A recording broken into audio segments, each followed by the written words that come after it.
ভারতকে আমরা পরিষ্কার বলে দিতে চাই, বন্ধুত্ব আমরা রাখতে চাই ভারতের জনগণের সাথে।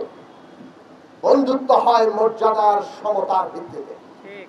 আপনারা আমাদের সমস্ত অধিকার কেড়ে নেবেন আর তাকে বন্ধুত্ব বলবেন, আমরা ওইটাকে বন্ধুত্ব বললে ওটা দাসত্ব। ওইটা শেখ হাসিনা করতে পারে, বাংলাদেশের মানুষ যে করবে না দেখিয়ে গেছে। সেই শক্তির উপর দাঁড়িয়ে অন্তর্বর্তী সরকারকে আমরা বলি, বাংলাদেশের পানির ন্যায্য হিস্সা নিয়ে জাতিসংঘের কাছে যান। জাতিসংঘের তত্ত্বাবধানে সালিসি বিধান থেকে নতুন করে চুক্তি করতে হবে। তার জন্য জনগণকে ঐক্যবদ্ধ করেন। আমরা আজকে দেখতে পাচ্ছি অন্তর্বর্তী সরকারের দায়িত্ব ছিল সমস্ত আন্দোলনকারী শক্তিকে একত্রিত করে বিচার, সংস্কার, নির্বাচনের মধ্য দিয়ে জনগণকে ঐক্যবদ্ধ করে এক নতুন বাংলাদেশের যাত্রা তৈরি করা। কিন্তু আমরা অন্তর্বর্তী সরকারের অনেক কর্মকাণ্ডই দেখতে পাচ্ছি যেন বিভাজন আবার নতুন করে তৈরি হচ্ছে।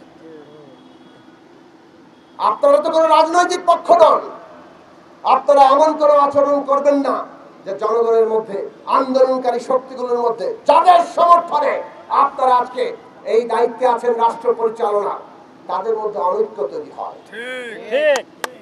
সুতরাং জনগণকে ঐক্যবদ্ধ রাখতে হলে গণতান্ত্রিক রাজনৈতিক ব্যবস্থা লাগবে। তার জন্য বিচার দরকার, তার জন্য সংস্কার দরকার, তার জন্য নির্বাচন দরকার। বিচার, সংস্কার, নির্বাচন একসাথে চলতে হবে। এই তিনটার মধ্যে কোনো বিরোধ তৈরি করে অন্য কোনো মতলব বাংলাদেশের মানুষ গ্রহণ করবে।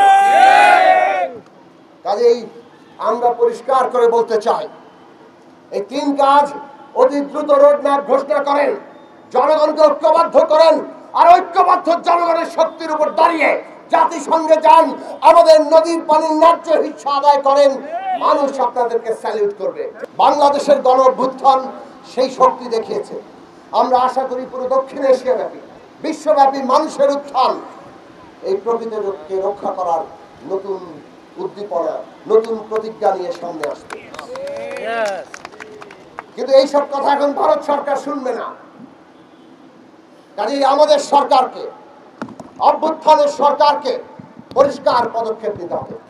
ভারত এই দেশের নতজানু সরকার বসিয়ে, দালাল বসিয়ে তারা দিনের পর দিন আমাদের সমস্ত অধিকার হরণ করেছে। আমাদের সন্তানেরা প্রাণ দিয়ে বলে দিয়েছে এই রকম প্রধানত পররাষ্ট্রনীতি আর বাংলাদেশের মানুষ সহ্য করবে না।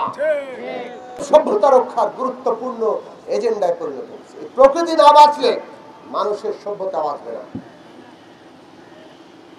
আমরা আগামী দিনটাতে দেখি যে মানুষ ঐক্যবদ্ধ হবে। এই কতিপয় লোভী, কতিপয় সংকীর্ণ জাতীয়তাবাদী স্বার্থ আধিপত্য বিস্তারের অস্ত্র হিসেবে যারা এইভাবে প্রকৃতিকে ধ্বংস করেছে, মানুষের জীবনকে ধ্বংস করেছে, তাদেরকে মানুষ পরাজিত করতে সক্ষম হবে।